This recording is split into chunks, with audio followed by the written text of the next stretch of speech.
पूज्य भरत मुनिमा जी का मैं वंदन करता हूँ। आपने बुद्धवाणी सभी समस्त उपासकों को आपने रखा यहाँ पर चलने का और सहवास के बारे में जानकारी दी। मुझे खेद है पूज्य होते हैं कि समय थोड़ा हम लोगों के पास सीमित है। आप मैं हाथ जोड़कर आप क्षमा मांगता हूँ कि थोड़ा समय का अभाव है और भी हमारे साथ भिक्खु लोग आए हुए हैं बाहर से, उनका भी सुनना बहुत जरूरी है। इसी कड़ी में हम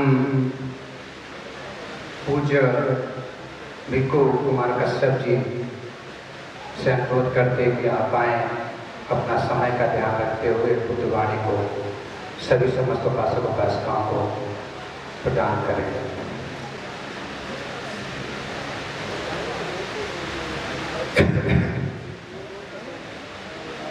सुखोत्थानं पादो सुखा सत्थं देशना सुखा संघ सामग्री समाधान तपो सुखो।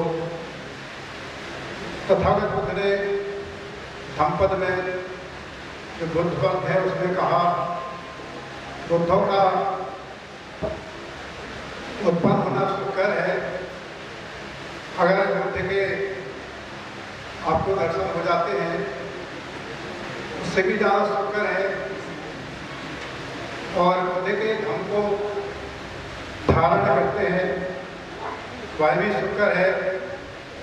संघ में एकता बनाए रखना सुखकर है, और सुखकर है एक साथ तप करना। तप का मतलब होता है अच्छे कार्य करना, सुखकर है। पूजनीय आज जैसा कि दीक्षा एवं का कार्यक्रम बुद्ध विहार साधना केंद्र कानपुर में संपन्न होने जा रहा है। इस कार्यक्रम की जो अध्यक्षता कर रहे हैं पूज्य बदंत दीपांकर महाथेरू जी, सम्मानित समस्त पूजनीय भिक्खु संघ, सम्मानीय भिक्खु चंद्रमा जी महाथेरो, पूर्व चेयरमैन अंतर्राष्ट्रीय बौद्ध शोध संस्थान, पूर्व राज्य मंत्री उत्तर प्रदेश सरकार, वर्तमान में आप सारनाथ में धाम शिक्षण केंद्र है उसके आप प्रबंधक हैं। काफ़ी समय से हम लोग साथ में काम कर रहे हैं। भिक्खु अंगुलीमाल जी और हेमानंद जी, दीप रतन जी, ज्ञानदीप जी, और हमारे सामने बैठे हुए बौद्ध उपासक व उपासिकाएं गौतम जी, अभी हमने उपासक पारिछा से जुड़े हुए हैं। बौद्ध उपासक आयुष्मान प्रेम प्रकाश जी, आयुष्मती आशा जी, कृष्णा जी, सुशीला जी और गीता जी और सभी उपासकाएं। भगवान बुद्ध ने क्योंकि वर्षावास का समापन का कार्यक्रम है, और जिस वर्ष से हम भिक्षु बने थे उसी वर्ष से पूज्य भंते सुल्तान जी हमारे गुरु जी थे, उनके साथ में हमारा आना बुद्ध विहार हो गया था। और आपको क्योंकि हालांकि जो जैसे कि दो प्रकार का लोग होता है, एक जो अच्छा होता है वो अपनी अच्छी बात समाज में पहुंचाना चाहता है, और जो शैतान होता है भाई अगर कोई चोर है, बदमाश है, तो वो उस प्रकार का संगठन चाहता है और जो शीलवान है, सदाचारी है, उनको अपना संगठन बनाता है।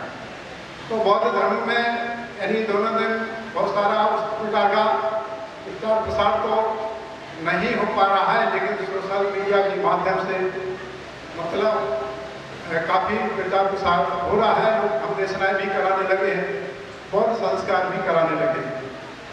अभी हम अपना जो विहार सुगत विहार पाठशाला है, संत चंद्रमाजी और लगभग सभी भिक्षु संघ गए हैं, बहुत सारे उपासक गए हैं, उपासक समूह भी गए हैं, जो कि भंते जी बहन जी की गवर्नमेंट में मतलब चेयरमैन थे चंद्रमा भंते जी, और पूज भंते जी सदस्य थे। उसमें भी आपको सबके प्रयास से सुगत विहार विभाग के द्वारा लगभग उसकी बाउंड्री और पौधा निर्माण कराया था 2,000 स्क्वायर फीट का, जो कि 20 लाख का सेंक्शन हुआ था। और वर्तमान में आप सबको मतलब बहुत बड़ा एक लगभग 6,000 स्क्वायर फीट का मतलब जो उत्तर प्रदेश सरकार है, वर्तमान सरकार योगी सरकार द्वारा लगभग 6,000 स्क्वायर फीट और 2.5 करोड़ का सेंक्शन हुआ है। हमारे भंते चंद्रमा जी का भी इसमें बहुत सहयोग है, क्योंकि जो प्रमुख सचिव हैं विश्राम जी ने बोला है, और आप सबके बहुत बड़ा यही काम हुआ है, और हम जब उद्घाटन कराएंगे आप सबको इन्वाइट करेंगे।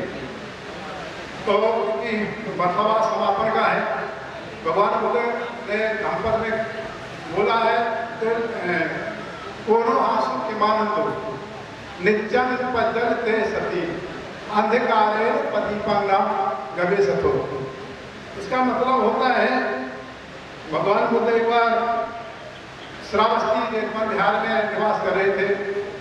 उनकी जो प्रमुख उपासका थी उस समय की महाउपासका विशाखा, ऐसा ही हमें सवाल चल रही थी, और कुछ उपासका उसमें जाकर के मदरा मतलब शराब का सेवन करके जाती है, और बीच में ही वो घोड़दंग यानी मचाना शुरू कर देती है।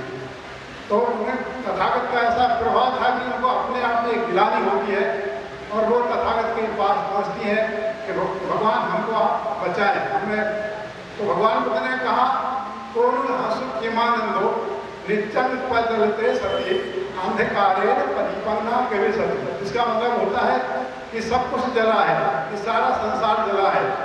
तथागत बुद्ध कहते हैं कि कोई मतलब पक्षी किसी पेड़ पर पक्षी बैठे हैं और आग लग चुकी है और वो खुशियाँ मना रहा है, तो पक्षी कितने समय की खुशियाँ हैं। तो भगवान बुद्ध कहते हैं कि ये शरीर भी मतलब पेड़ की भांति है, और इसके मतलब आग लग चुकी है, और इसमें जो मन है वो कब तक खुशियाँ मनाएगा। तो बुद्ध ये कहते हैं कि किसी की मतलब समझाते हैं कि राग के कारण, दोष के कारण, मोह के कारण मतलब आदमी दिन रात ईर्ष्या के कारण जला है। जैसे कोई बहुत अच्छी मतलब हवेली बनी हो, उसमें बहुत अच्छी टीवी लगी हो, अच्छा फर्नीचर हो, और अचानक उसमें मतलब किसी कारण आग लग जाती है। और आग लग जाती है तो सबसे पहले आप हमेशा देखिए, चाहे मतलब मनुष्य कोई भी हो, चाहे वो औरत हो, पुरुष हो, बच्चे हो, बच्ची हो, सबसे पहले जब कोई घटना होती है पहले व्यक्ति स्वयं सचेत होता है, सजग होता है। वो पहले अपना बचाव करता है, ना उसे अपनी पत्नी याद रहती है, ना मतलब बच्चे रहते हैं, कोई नहीं रहता है। जब वो निकलता है उससे तब होश आता है हमारी पत्नी है, हमारे बच्चे हैं, हमारी बेटी है, तो उससे निकालता है। और मतलब आग लग गई भयानक, तो वो कहते हैं उसमें से कुछ थोड़ा बहुत जब सबको निकाल लेता है तो थोड़ा बहुत उससे सामान निकाल लेता है। जो सामान बचता है वही उसके पास में रहता है, बकाया का चर्चा रहती है। तो भगवान बुद्ध कहते हैं कि कोई व्यक्ति बहुत धनवान है, बहुत गुणवान है, बहुत सुंदर है, सब कुछ है, लेकिन वो शील मतलब अच्छा आचरण नहीं करता है, तो उस मक्यान के समान है। और अगर भगवान बुद्ध कहते हैं कि बहुत कोई रूपवान है, सब कुछ है, विद्वान है, धनवान है, लेकिन उसका मतलब उसने सदुपयोग नहीं किया, तो मतलब उसकी चर्चा मतलब उसका कहते हैं बहुत अधिकार था। और जो उसके पास रहता है वही बचता है, उसने जो कोठी में से मकान में से जो सामान निकाल लिया है वही बचता है। तो भगवान बुद्ध कहते हैं कि हम इस वाणी के द्वारा शील का, सदाचार का, दान पुण्य जो भी हम सदकर्म करते हैं वही हमारे पास रहता है, अन्यथा सब कुछ खत्म हो जाता है। तो बुद्ध कहते हैं धम्मं चरे सुचरितं नातं दुश्चरितं चरे धम्मचारी सुख असमंगलों के परम जा। सुचर धर्म का आचरण करे, दुष्ट धर्म का आचरण ना करे। जो धर्मचारी होता है वो संसार में सुख की नींद सोता है। क्योंकि वर्षावास समापन का कार्यक्रम है और हमको भी भिक्षु संघ भी बहुत है और सबको बोलना भी है।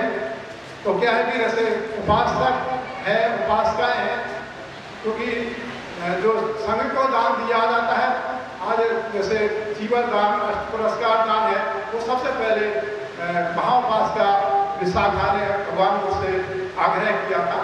अगर भंते जी की अगर अनुमति हो, इसमें एक राष्ट्र गीत बना है तो उसके वगैरह अपनी मतलब की हालांकि हम गाते नहीं है, लेकिन थोड़ा ये राष्ट्र को भी समझाने के और सभी ऊपर, और इसको हर मतलब कार्यक्रम में गाना चाहिए। लेकिन आप लोग खड़े होना पड़ेगा, सब लोग खड़े हो जाइए, क्योंकि राष्ट्र संविधान पर गीत है, क्योंकि संविधान के अंतर्गत सभी हम धर्म समुदाय सभी आते हैं। तो अगर कोई पर्चा है, किसी के पास है पेपर, अगर गा सकते हैं तो गाइए।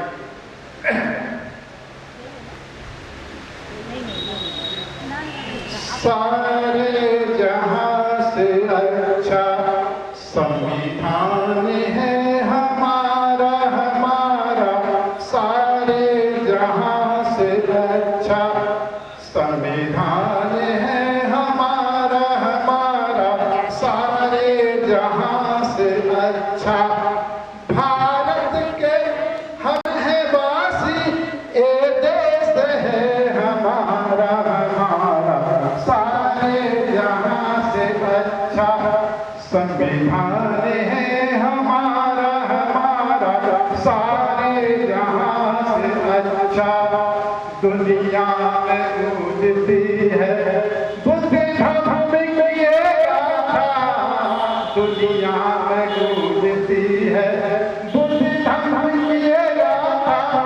करुणा की बहती नदियाँ, करुणा की बहती नदियाँ, समता का है नजारा, नजारा सारे जहां से अच्छा संविधान है हमारा, हमारा सारे जहां से अच्छा।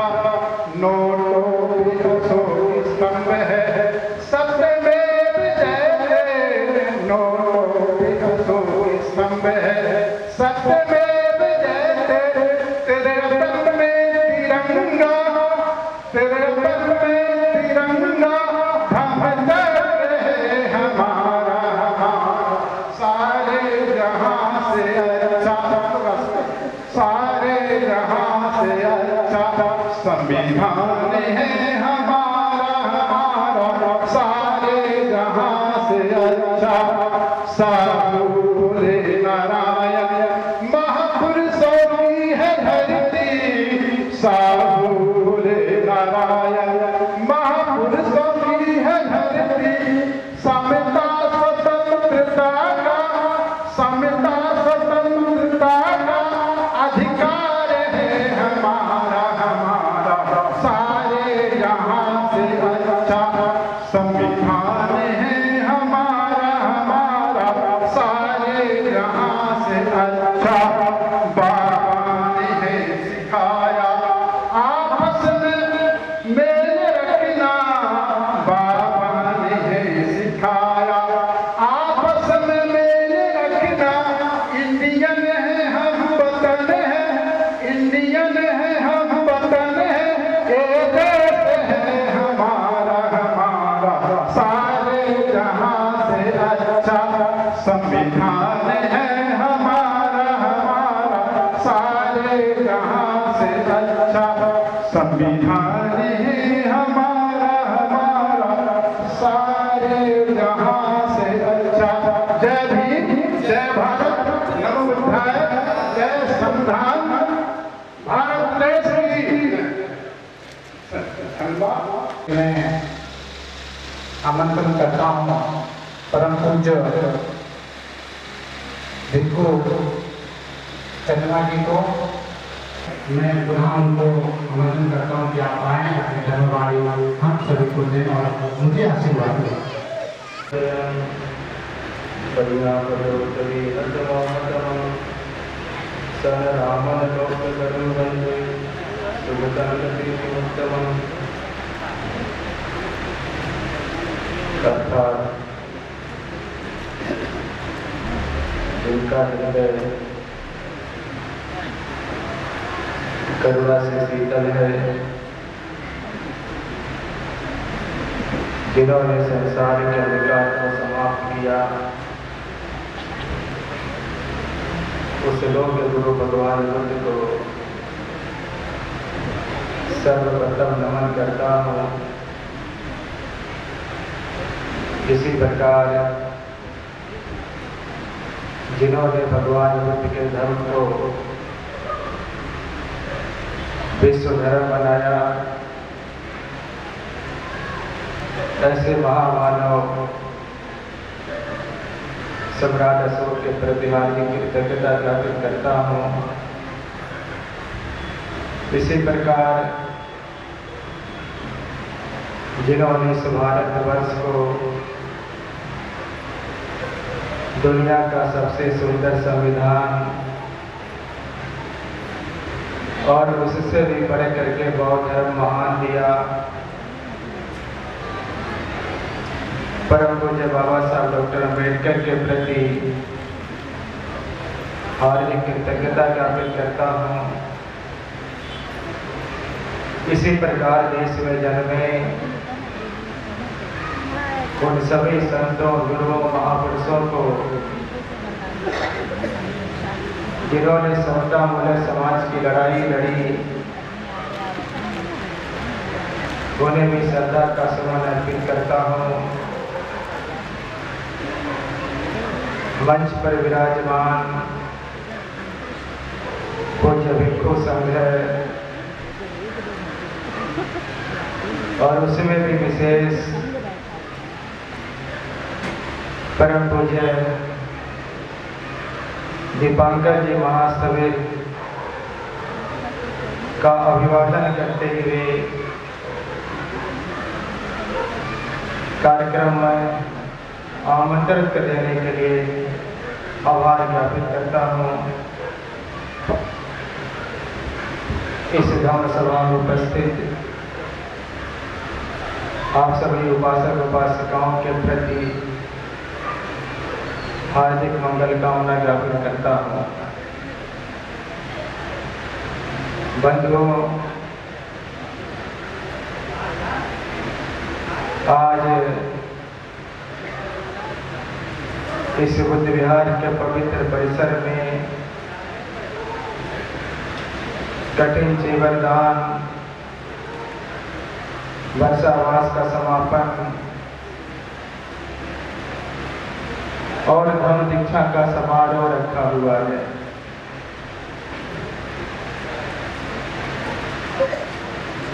इस धर्म दीक्षा समारोह में आप पूज्य भिक्षु संघ की देशना सुन रहे हैं। ये अक्टूबर का महीना बहुत महत्वपूर्ण महीना है। अभी कुछ दिन पहले 12 अक्टूबर को अशोक विजयदशमी थी। पूरे देश में, देश के लगभग सभी जिलों में अशोक विजयदशमी पर विविध आयोजन हुए। पूरे देश में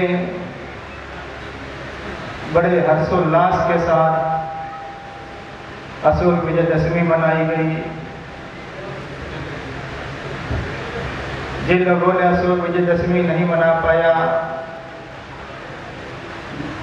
उन लोगों ने 14 अक्टूबर को धम्म दीक्षा समारोह का आयोजन किया। इस साल का अशोक विजयदशमी का महापर्व और धम्म दीक्षा समारोह में बहुत विशेष रहा है। पूरे देश में, पूरी दुनिया में डॉक्टर बाबा साहब अम्बेडकर के मानने वाले लोग लगातार प्रयास कर रहे हैं, लगातार बुद्ध धर्म के वापसी का मार्ग प्रशस्त कर रहे हैं। मैं बहुत ज़्यादा नहीं बोलना चाहता हूँ, बस 2-4 प्रसंग आपको बता के अपनी बातों में विराम दूंगा। बर्मा में छठी बौद्ध संगीति हो रही थी।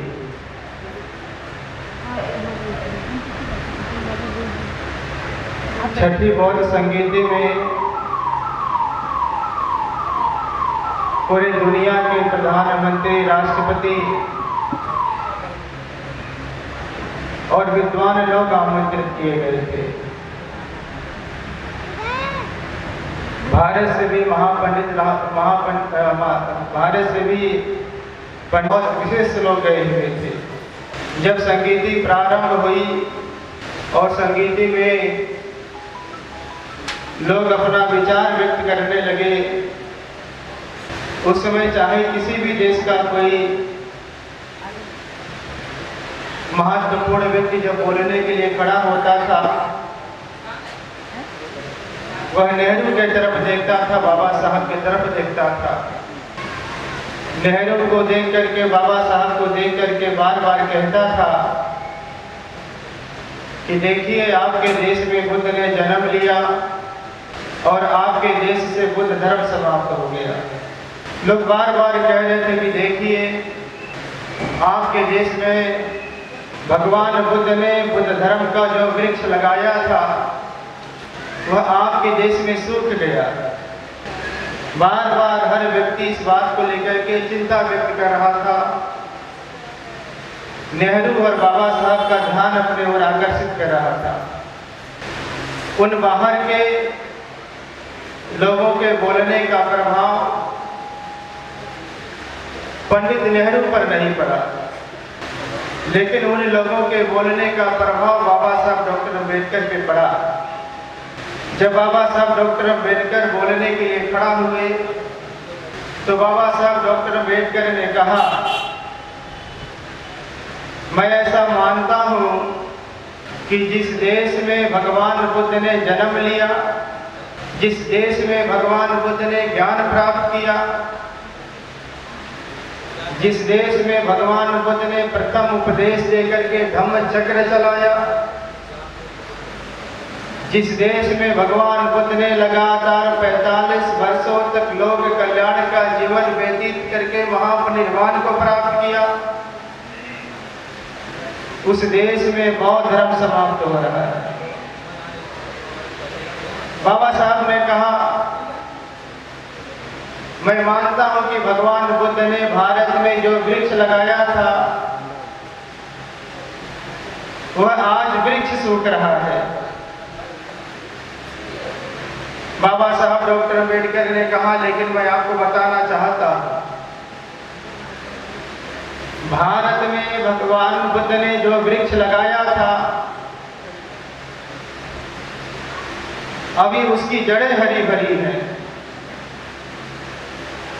अभी केवल उसके पत्ते सूखे हैं। बाबा साहब ने कहा कि अगर उस पर पानी डाला जाए तो उसकी जड़ें हरी भरी हो जाएंगी। जब जड़ी हरी भरी हो जाएंगी, उसकी टहनियां हरी भरी हो जाएंगी। जब उसकी टहनियां हरी भरी हो जाएंगी तो उसमें से नए नए पत्ते निकलने लगेंगे।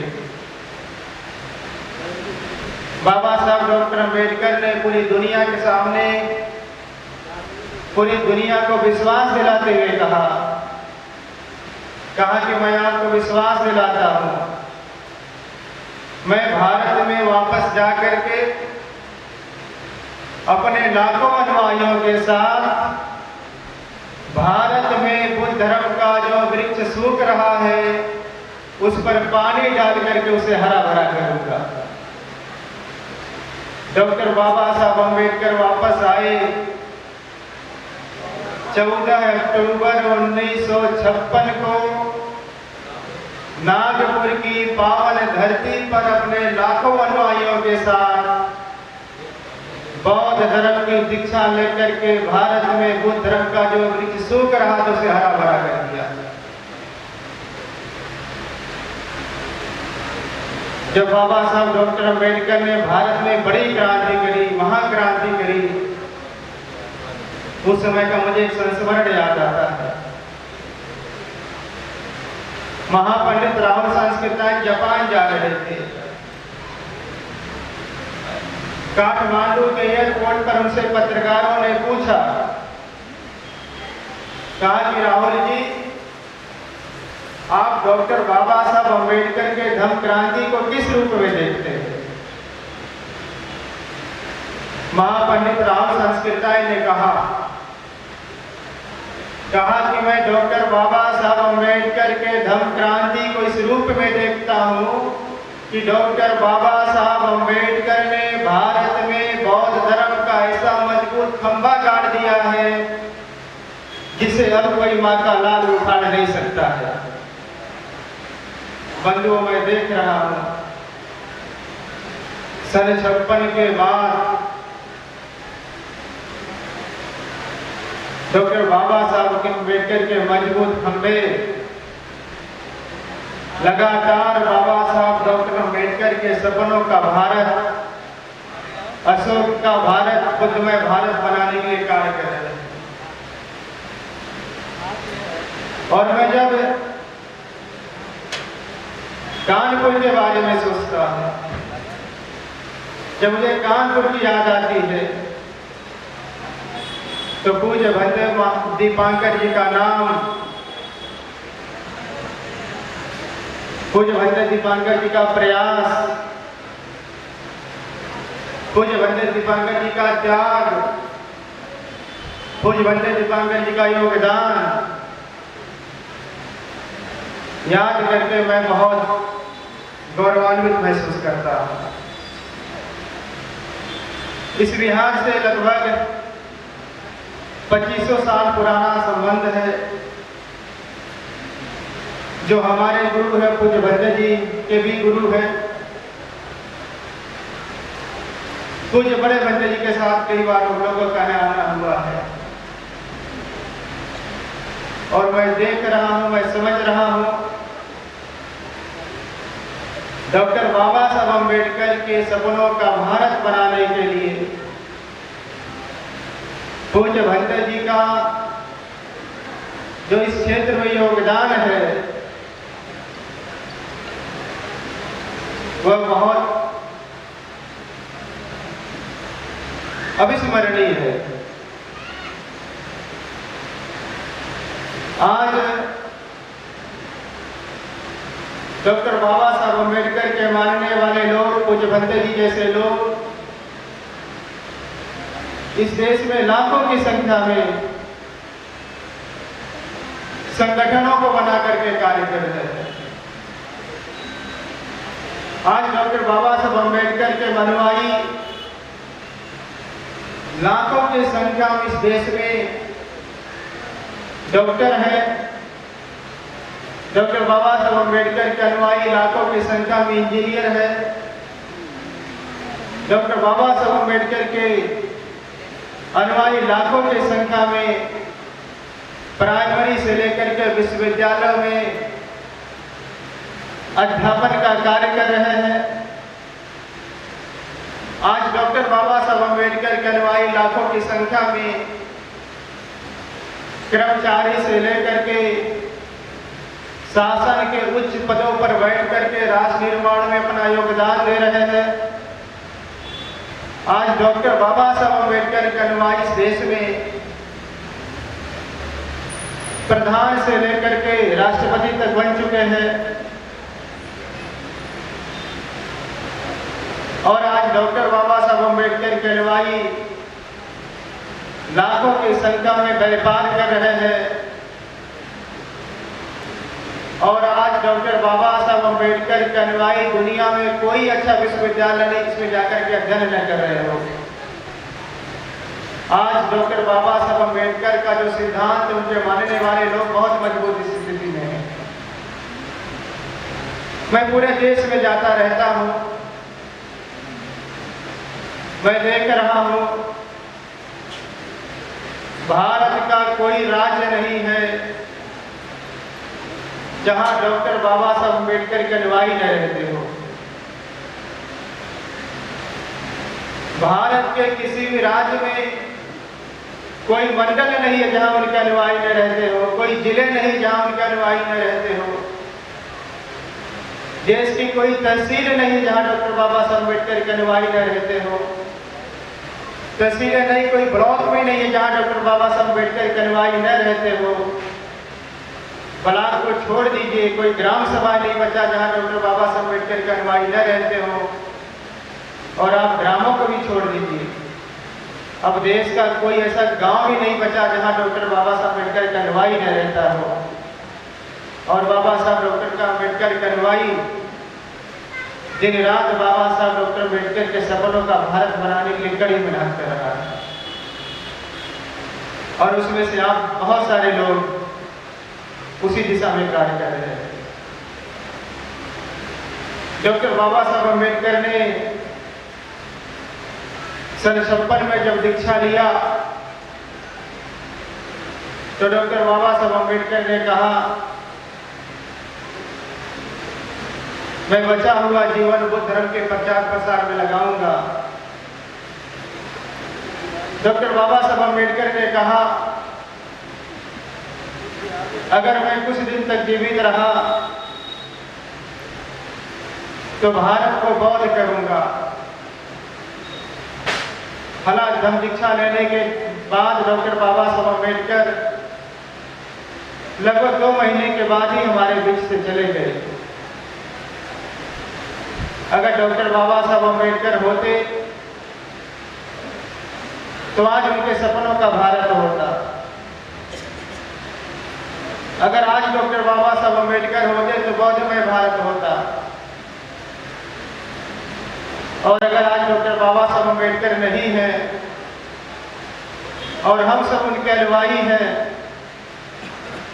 हम सब उनके मानने वाले लोग हैं, तो डॉक्टर बाबा साहब अम्बेडकर का सपना हमारा सपना होना चाहिए। डॉक्टर बाबा साहब अम्बेडकर का कार्य हमारा कार्य होना चाहिए। इसलिए मैं आप लोगों से आह्वान करना चाहता हूं, डॉक्टर बाबा साहब अम्बेडकर के सपनों का भारत बनाने के लिए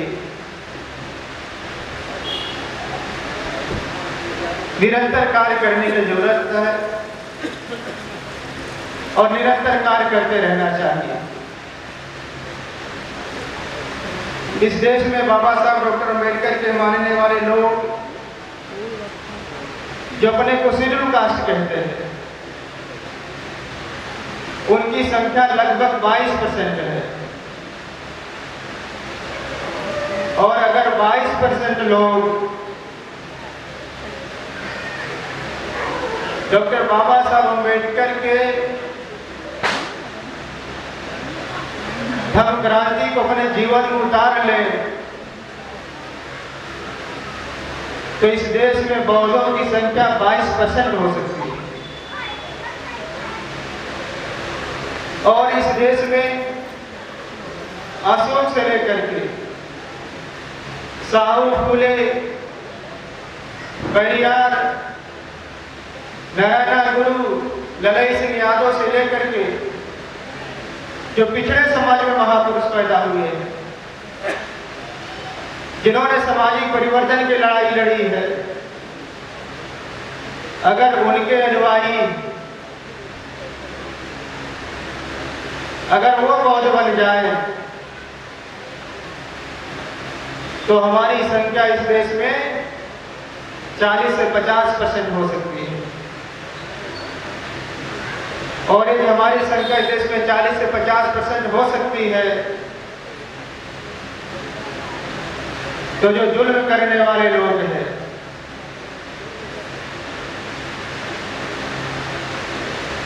जो दिन रात समतामूलक समाज में बाधक बने लोग हैं, उनकी संख्या 40 से 50% कम हो सकती है। और मैंने पिछले साल भी आपकी इसी मंच से कहा था, मैं बहुत सारे मंचों से मैं इस बात को बहुत प्राथमिकता से कहता हूँ, बहुत जिम्मेदारी के साथ कहता हूँ कि जो लोग अपने आप को अम्बेडकरवादी कहते हैं, जो लोग अपने आप को बहुजन कहते हैं, जो लोग अपने आप को समाजवादी कहते हैं, समाजवादी कहने वाले लोग, अम्बेडकरवादी कहने लोग और बहुजनवादी कहने वाले लोग अगर वह ब्राह्मणवाद के व्रत त्योहारों को सेलिब्रेट करते हैं, ब्राह्मणवाद की परंपराओं को अपने जीवन में लागू किए हुए हैं, तो मैं ऐसे लोगों को समाजवादी भी नहीं कहता हूँ, मैं ऐसे लोगों को बहुजनवादी भी नहीं कहता हूँ, मैं ऐसे लोगों को अम्बेडकरवादी भी नहीं कहता हूँ, मैं ऐसे लोगों को मनवादी कहता हूँ। तो दोनों विचारधारा एक साथ नहीं चल सकती है। अम्बेडकरवाद, बहुजनवाद और ब्राह्मणवाद एक साथ नहीं चल सकता।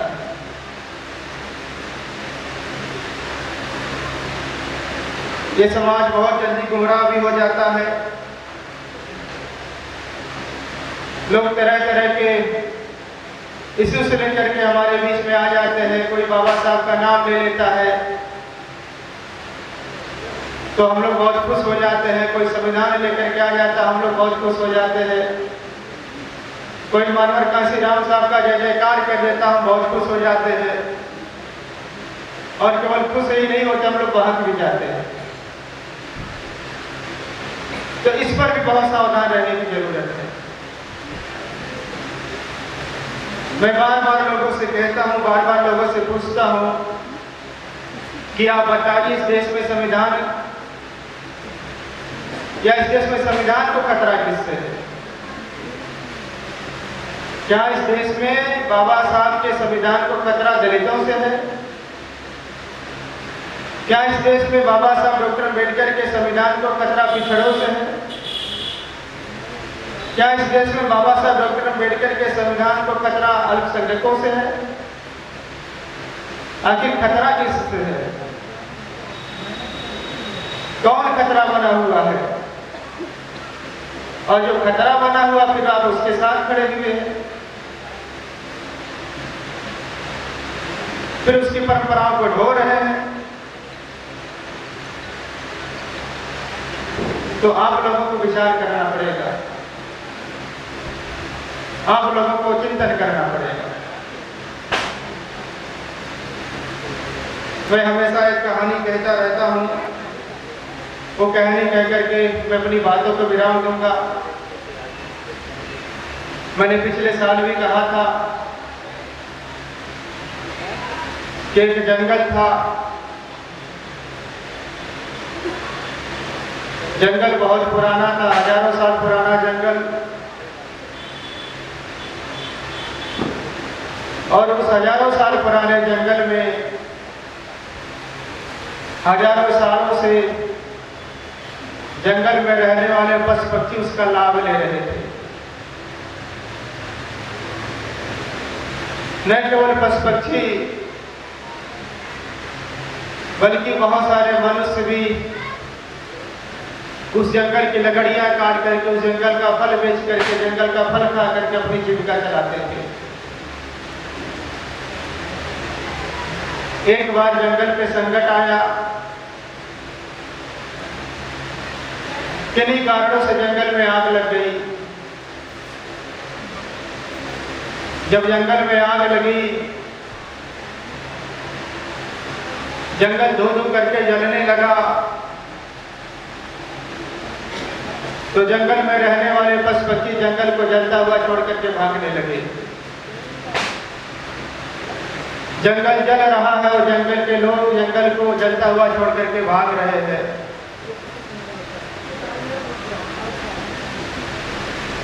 जंगल को जलता हुआ देख करके जंगल की एक छोटी सी चिड़िया लोगों को आवाज लगाती है, कहती भाइयों रुको, बहनों रुको, ये जंगल हजारों सालों से हमारा साथ देता चला रहा है। यह जंगल हजारों सालों से हमारी रक्षा करता हुआ चला रहा है। जब भी हमें ठंडी लगी जंगल ने हमारी रक्षा की, जब भी हमें गर्मी लगी जंगल ने हमारी रक्षा की, जब भी हमें बरसात से दिक्कत हुई जंगल ने हमारी रक्षा की, जब भी हमें भूख लगी जंगल ने हमें बचाया। और आज जब जंगल पे संकट आ गया है, जब जंगल के अस्तित्व पे खतरा आ गया, तो हमें जंगल के साथ रहना चाहिए। चिड़िया बार बार ऐसा कहती हुई गुहार लगा रही थी, लेकिन चिड़िया की कोई बात नहीं सुन रहा था। जंगल जल रहा है और जंगल को लोग जंगल जलता हुआ छोड़ करके भाग रहे थे। चिड़िया बहुत कृतज्ञ थी, चिड़िया एहसान मानने वाली थी। चिड़िया ने संकल्प लिया, प्राण रहने तक जंगल को बचाना है, प्राण रहने तक जंगल की रक्षा करनी है। थोड़ी दूर पर नदी थी, चिड़िया नदी पर गई, अपने चोंच पे पानी भरकर लाई, जंगल पे डालने लगी। पुनः नदी पे गई, पानी ला करके जंगल पे डाल रही है। ऐसे नदी जंगल कर रही है। एक बार चिड़िया नदी से पानी ला करके जंगल पे डाल ही रही थी, तब तक जंगल की लपट, जंगल की आग बहुत ऊंचे उठी। जब जंगल की आग ऊंचे उठी, चिड़िया उसकी चपेट में आ गई। चिड़िया के पंख झुलस गए, चिड़िया जमीन पे आकर गिर पड़ी। जब चिड़िया जमीन पर गिरी, चिड़िया परेशान होने लगी, तड़पने लगी, छटपटाने लगी, उसे अपार कष्ट होने लगा। उसी समय एक बंदर आकर के चिड़िया का मजाक उड़ाता है, कहता है रे चिड़िया, क्या तुझे पता नहीं था कि तेरे एक बूंद पानी से जंगल की आग नहीं बुझेगी। अब लोग देखो क्या हुआ। चिड़िया कहती है, हाँ रे बंदर, मुझे पता था कि मेरे एक बूंद पानी से जंगल की आग नहीं बुझेगी। चिड़िया बंदर से कहती है, लेकिन बंदर तू ये भी याद रख, ये जंगल हमेशा जलता भी नहीं रहेगा। आज नहीं तो कल ये जंगल जरूर बुझेगा। कोई न कोई महापुरुष आएगा, इस जंगल को बुझा करके जाएगा। तुम याद रखो, अगर ये कभी जंगल बुझा और कोई इतिहासकार आया, अगर वह जंगल के जलने और जंगल के बुझने का इतिहास लिखने लगा, तो याद रखो कि जंगल के जलने और बुझने का इतिहास लिखा जाएगा। मेरा नाम और मेरा प्रयास सोने के अक्षरों से लिखा जाएगा। चिड़िया कहती, लेकिन बंदर तू याद रख, तेरे जैसे लोग जो जंगल से लाभ लिए और जब जंगल पे संकट आया, जंगल को जलता हुआ छोड़ करके भाग रहे हैं, तो याद रखना तेरा नाम कैसे लिखा जाएगा, किन अक्षरों में लिखा जाएगा। हाथी और चिड़िया की बात, एक हाथी और बंदर की एक बात, एक हाथी सुन रहा था चिड़िया और बंदर की बात। हाथी दौड़ कर आया और चिड़िया से कहा कि बहन चिंता मत कर, अब इस जंगल की आग को बुझाने में अकेले नहीं, हम ही तुम्हारे साथ हैं। हाथी आवाज लगा दी, जंगल के सारे हाथी इकट्ठे हो जाते हैं, सब नदी जाते हैं, अपने सूढ़ों में पानी ला करके जंगल पे डालने लगते हैं और थोड़ी देर के बाद जंगल की आग बुझा देते हैं। बंधुओं, मेरा कहने का मतलब ये है, इस कहानी का उद्देश्य है कि डॉक्टर बाबा साहब अम्बेडकर ने जो सुंदर सा उपवन लगाया है, जो संवैधानिक उपवन लगाया है, वो किसी भी कीमत पे जलना नहीं चाहिए, वो किसी भी कीमत पे बर्बाद नहीं होना चाहिए और प्राण रहने तक उस जंगल की रक्षा होनी चाहिए। आज हालांकि बहुत सारे लोग जंगल में आग लगाने का प्रयास कर रहे हैं, आप लोगों को थोड़ा सचेत रहना चाहिए।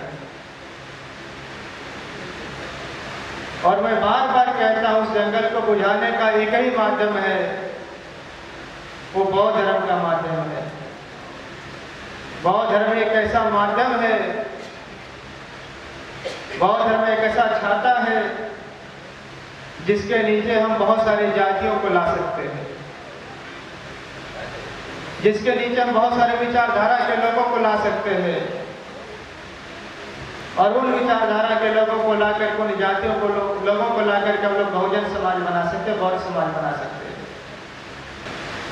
एक चीज याद रखना चाहिए और मैं एक बात बहुत गंभीरता के साथ कहता हूं कि जिस समाज की धार्मिक जड़ें गहरी होती है, उस समाज की सामाजिक जड़ें बहुत गहरी होती है, और जिस समाज की सामाजिक जड़ें बहुत गहरी होती है, उस समाज की राजनीतिक जड़ बहुत गहरी होती है, और जिस समाज की राजनीतिक जड़ बहुत गहरी होती है, उसी समाज के लोग शासक पैदा करते हैं। अगर हम अपनी जड़ों को गहरी बनाते हैं, अपनी जड़ों को बहुत मजबूत बनाते हैं, तो हमारी सामाजिक जड़ें अपने आप मजबूत हो जाएंगी, और अगर हमारी सामाजिक जड़ें बहुत मजबूत हो जाएंगी तो हमारी राजनीतिक जड़ बहुत मजबूत हो जाएगी, और अगर हमारी राजनीतिक जड़ मजबूत हो जाएगी तो हम इस देश में अपना शासक भी पैदा करते रहेंगे, शासनकर्ता समाज भी बनाते रहेंगे। इसलिए महत्वपूर्ण है कि सामाजिक धार्मिक जड़ें गहरी हो। और देश में दो विचारधारा के लोग हैं, दो विचारधारा के लोग काम कर रहे हैं। एक विचारधारा के लोग हैं जो देश में समतामूलक समाज चाहते हैं, और एक विचारधारा के लोग हैं जो विषमतामूलक समाज चाहते हैं। विषमतामूलक समाज चाहने वाले लोग हर जाति में हैं, ऐसा नहीं कि शेड्यूल कास्ट में नहीं है, शेड्यूल कास्ट में भी हैं, और समतामूलक समाज चाहने वाले लोग हर जाति में हैं और उस सामान्य जातियों में भी हैं। हम सबका प्रयास होना चाहिए। जो समतामूलक समाज में विश्वास रखने वाले लोग हैं, वह किसी भी जाति धर्म का हो, हम उनके साथ समन्वय स्थापित करें। डॉक्टर बाबा साहब अम्बेडकर के शब्दों में उनके साथ समता, उनके साथ स्वतंत्रता, उनके साथ न्याय और उनके साथ बंधुत्व भाव बढ़ाएं। और अगर हम बंधुत्व भाव बढ़ा लेते हैं, अगर हम समता स्थापित कर लेते हैं, तो डॉक्टर बाबा साहब अम्बेडकर के सपनों का भारत आपकी जगह है बनाने में बहुत समय नहीं लग सकता है। अरे बनते के ना मैं अंतिम बातें कहते अपनी बातों को विराम दूंगा। आदमी जब चाहता है तब मरता है। आप जब चाहेंगे तब मरेंगे, हम जब चाहेंगे तब मरेंगे। और मैं जब तक नहीं चाहूँगा तब तक नहीं मरूंगा, और आप लोग भी जब तक नहीं चाहेंगे तब तक नहीं मरेंगे। इस बात को याद रख लें, एक संकल्प ले लें कि आप तब तक नहीं मरेंगे जब तक बाबा साहब अम्बेडकर के सपनों का भारत बुद्ध में भारत नहीं बनता। डॉक्टर बाबा साहब अम्बेडकर के सपनों का भारत बुद्ध में भारत बनने तक जीवित रहना है। बाबा साहब डॉक्टर अम्बेडकर होते तो भारत कब का बौद्ध बना होता। डॉक्टर बाबा साहब अम्बेडकर नहीं है तो सपनों को पूरा करने की जिम्मेदारी हम बनते लोगों पर है। और यहाँ जो बैठे उपासक लोग, आपकी जिम्मेदारी है। यहाँ जो उपासिकाएं बैठी हैं, उपासिकाओं की जिम्मेदारी है। आइए हम सभी लोग, हम भिक्षु लोग, हम उपासक लोग, हम उपासिकाएं एक साथ मिलकर के समन्वय बना करके, समता बना करके, बंधुत्व भाव बना करके डॉक्टर बाबा साहब अम्बेडकर के सपनों का भारत बनाए। इन्हीं सब बातों के साथ तथागत बुद्ध को स्मरण करते हुए, नमन करते हुए,